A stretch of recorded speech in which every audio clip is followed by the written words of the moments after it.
같이 있습니다. 시작. 원하건대 그대는 나의 누이라 하라. 그러면 내가 그로 말미암아 안전하고 내 목숨이 그대로 말미암아 보존되리라 하니라. 아멘. 오늘 본문 말씀은 아브라함의 이야기인데, 아브라함이 자기 결혼한 아내에게 사람들에게 당신 누구냐, 저 사람 누구냐 이렇게 물어보면 어떤 대답을 내가 누이다, 내가 오빠 동생 사이다, 이런 이야기를 하라고 이야기를 합니다. 근데 이게 틀린 말은 아니에요. 왜냐하면 실제로 아브라함하고 그의 아내가 실제로는 오빠 누이 같은 그런 친척의 어떤 것이 있는데, 문제는 거짓말은 아니지만 참말도 아니에요. 왜냐하면 실제로는 누이가 아니라 누구였죠? 내 아내가 된 사람인데 사람에게 반만 이야기하는, 사실은 맞지만 사실이 아닌.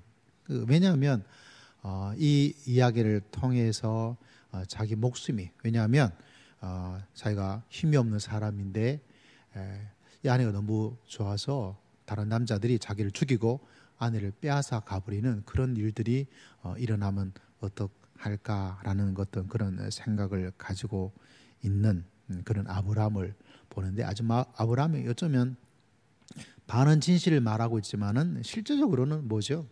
거짓말을 하고 있는 사람이에요. 아주 중요한 사실. 그런 이야기를 성경은 숨기지 않고 낱낱이 우리들에게 이야기를 해주고 있는데, 왜 그런 이야기를 숨기지 않고 이야기를 할까요? 더군다나 아브라함은 어떤 명칭을 가지고 있습니까? 믿음의 조상이라는 굉장히 좋은 엄청난 어떤 모습의 이야기를 해주고 있는데, 왜 이런 이야기를 하고 있을까?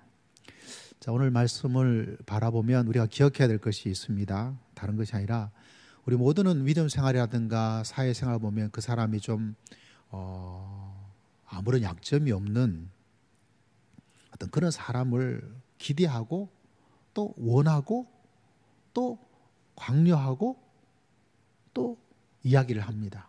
그래서 어떤 그 사람이 가지고 있는 어떤 연약함, 약점을 가지고 있으면 그걸 견디지 못해요. 저 사람이 저럴 수 있는가? 근데 여러분, 우리가 누누이 강조를 하고 있지만 우리는 약해요. 약점을 가지고 있고 완전하지를 못하고 있습니다. 근데 이상하게 믿음의 사람들은 믿음에 대한 기대가 높고 신앙에 대한 기대가 있다 보니까 이만큼 돼야 돼, 그리고 그렇게 하면 왜 저 사람 못하는 거지? 라고 이렇게 생각하는 경향이 사람들 속에는 굉장히 많아요. 실제로 그럴 수밖에 없는 게 사람의 마음인데, 성경 전체를 바라보고 신앙의 세계에 들어온다는 것이 뭔가, 모든 사람은 이만큼 요구를 하지만 요구는 할 수 있어요. 또 가르치기도 그렇게 되지만, 그러나 그렇게 살아갈 수 있는 사람은 이 세상에 아무도 없어요. 우리는 다 부족함이 있고, 우리는 다 약점이 있고, 우리는 다 연약함을 가지고 있는 사람이다. 여러분, 이 사실을 누구를 통해서 배울 수 있습니까? 멀리 갈 것도 없고 오늘 읽었던 누구? 아브라함을 통해서도 알 수가 있다는 사실입니다. 그 믿음의 조상이라고 했던 사람은 믿음의 조상에 걸맞는 수준의 삶을 살았기 때문에 믿음의 조상이 된 것이 아니라, 실제로는 믿음의 조상이라는 이름에 걸맞지는 못하는 그런 거짓말쟁이 같은, 자기 살자고, 자기 목숨을 견디자고 자기 아내를 그렇게 누이 동생이라고 말을 해야 되는 그런 정도로 살았던 사람으로서 우리가 살고 있다.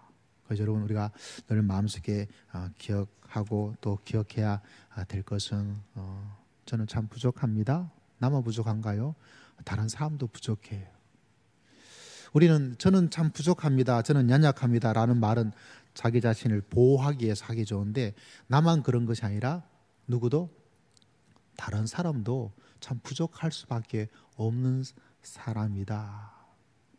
여러분, 이 사실을 꼭 믿음 생활에 기억하면 여러분 믿음 생활과 교회 생활 또 사회 생활에 많은 하나님의 위로와 또 하나님의 크나큰 도우심을 입으면서 살 수 있을 것이다. 누구를 통해서 배울 수 있습니까?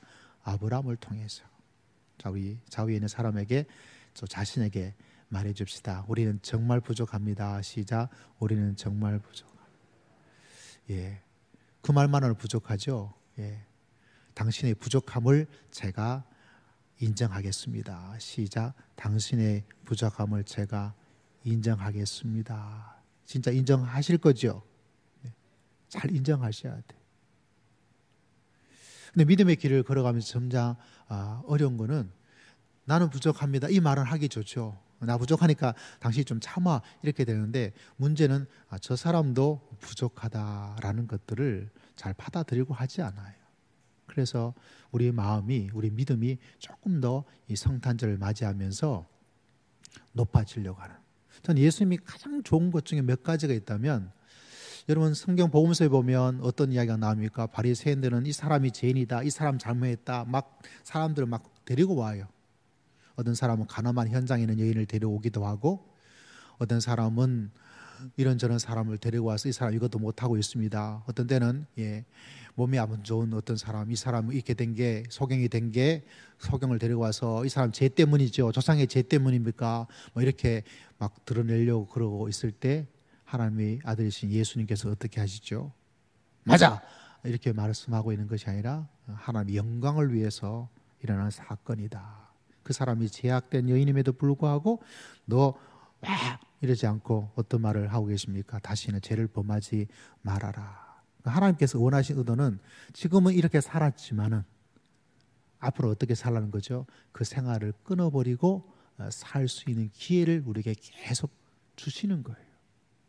남들은 네가 이렇게 살았으니까 여기서 너를 끝장내야 돼, 너를 어떻게 해야 돼 라는 것에 관심을 가지고 있다면, 예수님의 관심은 지금은 이렇지만, 이번 주는 이렇지만 어떻게 해요? 앞으로는 이렇게 살도록 하라.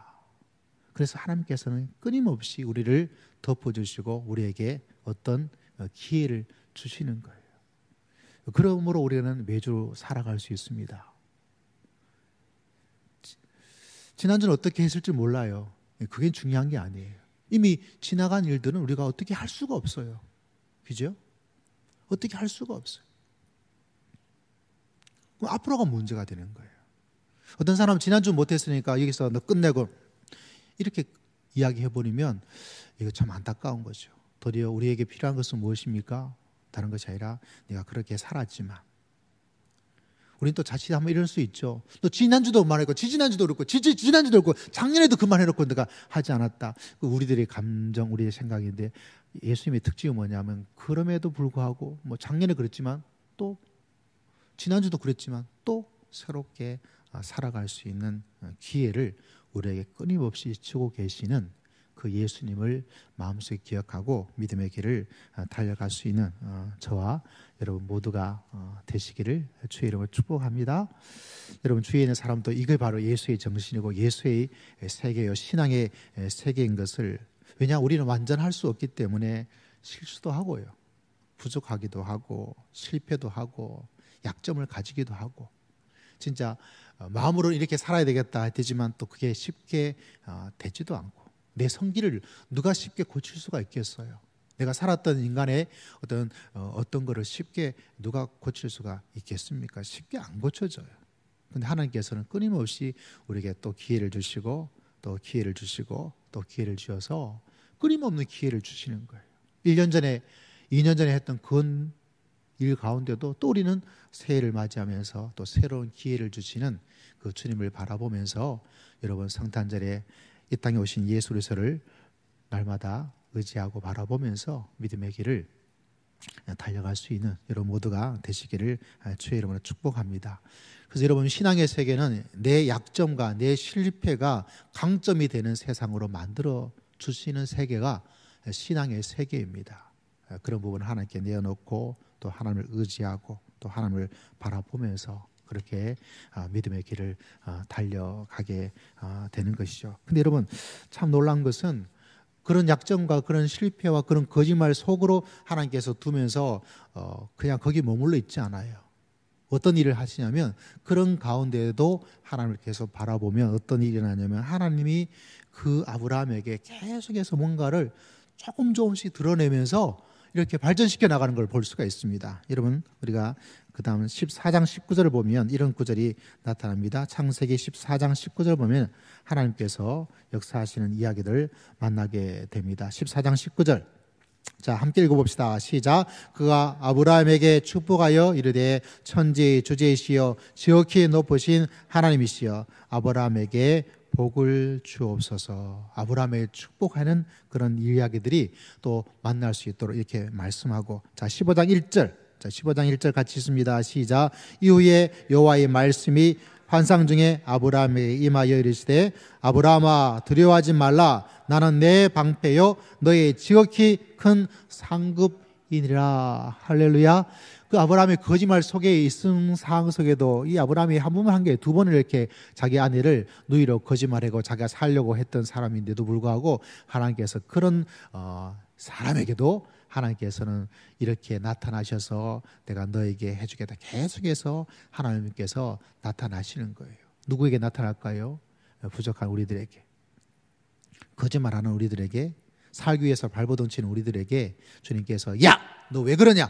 라고 그렇게 끊어버리지 않고 끊임없이 역사하시는 하나님을 우리는 만나게 됩니다. 자, 17장 1절에 보니까 거기도 또 다른 하나님의 모습이 이 거짓말쟁이 같은 아브라함에게 나타납니다. 17장 1절 시작. 아브라함이 99세 때에 여호와께서 아브라함에게 나타나사 그에게 이르시되 나는 전능한 하나님이라 너는 내 앞에서 행하여 완전하라. 거짓말하고 있는 이 아브라함에게 야, 너 끝장이야. 네가 믿음의 요성이야. 끌어내린 것으로 끝나지 않고 끊임없이 너가 발전해 나가고 성장해 나갈 수 있도록 하나님께서 다가오시는. 그래서 여러분, 올 한 해가 야, 내 믿음의 사람으로서 이게 어떻다, 저 사람 저렇게 되어서 어떻다 이렇게 생각하지 말고 성경을 바라보면 또 다른 한 해를 통해서 또 다른 한 주간을 통해서 끊임없이 믿음의 길을 온전히 살아갈 수 있도록 우리에게 기회와 시간을 주시고 우리를 세우기 위해서 다가오시는 그 하나님을 만나게 됩니다. 여러분 모두가 이 하나님을 붙잡고 여러분 우리가 믿음으로서 승리하고 벌떡 일어나서 달려갈 수 있는 여러분 모두가 되시기를 주의 이름으로 축복합니다. 자, 마지막 살펴볼 하나님의 말씀은 창세기 22장 14절. 이 거짓말쟁이 같은 이 아브라함에게 자기가 살고자 그렇게 살고 있는 이 아브라함에게 하나님께서는 또 다른 사건을 통하여서 우리에게 이렇게 말씀하고 계시는 하나님을 만나게 됩니다. 자기 아들을 제물로 드리는 사건 속에 있었던 말씀이 바로 22장에 나오는데 22장 14절에 하나님께서는 이렇게 말씀하고 있는 놀라운 장면을 만나게 되죠. 22장 14절 시작. 아브라함이 그 땅 이름을 여호와 이레라 하였으므로 오늘날까지 사람들이 이르기를 여호와의 산에서 준비되리라 하더라. 할렐루야. 여호와 이레, 여호와 하나님께서 준비하신다. 이런 거짓말하며 살아가는 사람에게 이런 거짓말하니까 이거 하나님께서 은혜를 끊어버리고 이렇게 살고 있는 사람에게 아무것도 주지 말고 뭐 이렇게 된 것은 우리들이 가지고 있는 인간적인 마음이에요. 그렇게 하면 우리가 이 땅에 살아갈 수 있는 사람이 한 명도 없어요. 네가 이렇게 살았기 때문에. 이런 근거를 가지고 이야기하자면 이 한국 땅에 온 지구상의 인류의 역상에서 그렇게 해서 살아갈 수 있는 사람이 아무도 없어요. 도리어 하나님께서는 그럼에도 불구하고 거짓말하고 연약하고 살기 위해서 발버둥치는 그 사람임에도 불구하고 어떻게 하고 계십니까? 하나님께서 또 준비해 주신 어떤 사건을 만들어 가고 있는 그 하나님을 만나게 되는 거예요. 여러분, 이것이 바로 우리의 소망이요 하나님의 세계요 은혜의 진리인 것을 마음속에 꼭 기억하고 또 믿음의 길을 달려갈 수 있는 여러분 모두가 되시기를 주의 이름으로 축복합니다. 예, 우리는 그만큼 참 부족해요. 약점을 가지고 있어요. 나만 그런 것이 아니고 다른 사람도 부족함과 약점을 가지고 있어요. 그걸 물고 늘어지는 것들은 이제 그만하고 어떻게 해요? 하나님께 주시는 하나님의 세계 속에서 부족하고 약점이 있고 그럼에도 불구하고 은혜로 채워주시고 그 사람 믿음이 점점 한 걸음씩 한 걸음씩 성장할 수 있도록 하나님께서 이끄시는 놀란 아름다운 미래를 바라보면서 믿음의 길을 달려갈 수 있는 여러분 모두가 다 되시기를 주의 이름으로 축복합니다. 여러분 알고 계신 것처럼 제가 이제 탁구를 이렇게 쳐요. 근데 다 뭐라고 하냐면 탁구를 그만두고 싶대. 그러면서 매일매일 와요. 그만두고 싶으면 안 와야 될 거 아니에요. 또 말합니다. 탁구가 너무 맞는데. 그래서 그것 때문에 막 사람들이 막 스트레스를 좀 받아요. 그래도 매일매일 와요. 또 어떤 사람 레슨을 받기도 하고 또 잘하는 사람들한테 또 이렇게 하고. 근데 놀라운 사실은 탁구를 그만두겠다 하지만 매일 오고 탁구를 연습하고 가르침을 받지만 난 진짜 안 늘어요. 막 이렇게 했던 사람들도 시간이 지나면 실력이 늘어서 있어요. 저는 하나님이 그렇게 보고 계시다고 생각이 되어져요. 우리가 참 부족하고 약점도 많고 그렇지만 어떻게 하고 계십니까? 지금 당장 보고 있는 게 아니에요. 내일을 바라보고 한 달, 둘을 뒤를 바라보고 1년을 바라보고 2년을 바라보면 그 사람의 영적인 신앙의 모습이 어떨까요? 뭐 사람마다 정도의 차이가 있지만 어떤 데는 속도가 막 팍 치고 올라갈 때가 있는 반면에 어떤 데는 이렇게 서서히 사람이 바뀔 때가 있고 또 그러다가 또 확 치고 올라갈 때가 있고 또 어떤 데는 조금 어려워질 때가 있고 그렇지만 한 가지 사실은 분명해요. 어떤 사실이 분명합니까? 하나님께서 이끌고 계시고 우리 부족함에도 하나님께서 은혜를 베풀어 주시고 우리 연약함에도 불구하고 그 사람이 조금씩 믿음으로써 하나님께서 원하시는 하나님께서 기뻐하시는 하나님께서 좋아하시는 하나님의 마음에 합한 사람으로서 하나님께서 우리를 성장시켜 주시고 성소시켜 주시고 하나님께서 인도하여 주실 줄을 믿습니다. 그 사실을 꼭 마음속에 기억하면서 하나님의 마음에 합한 하나님의 사람으로서 믿음의 길을 달려갈 수 있는 여러분 모두가 다 되시기를 주의 이름으로 축복합니다. 자, 우리 자유행인 성도들에게 뜨거운 박수로 사랑합니다, 축복합니다 라고 인사를 하고 한번 나아갔으면 좋겠습니다. 사랑합니다. 또 무엇보다 우리 이전도 회원님들 또 어제 뭐 남전도 회원님도 오셔가지고 또 이렇게 열심히 또 섬겨 주시고 또 해서 우리 농아들이 너무너무 좋아하세요. 너무너무 좋아하셔가지고 또 받아가신 분도 그렇고 또 협회 회장님 또 옆에 있는 여러 직원들이 같이 오셔가지고 또 해주어서 또 우리 한 번도 아니고 계속 해주니까 또 그게 너무 또 감사하다 이런 인사를 저에게 전해주었습니다. 뭐 제가 여러분에게 전달해 드립니다. 또 여러분의 사랑과 또 귀한 시간과 또 물질을 통하여서 또 귀한 아름다운 사랑을 전할 수 있어서 또 하나님께서 이런 귀한 사명을 주셨고 또 이 사역을 통해서 하나님께서 은총을 허락해 주시고 또 섬긴 우리 교회와 여러 성도들에게 또 큰 은총으로 하나님께서 축복해 주실 줄 믿습니다.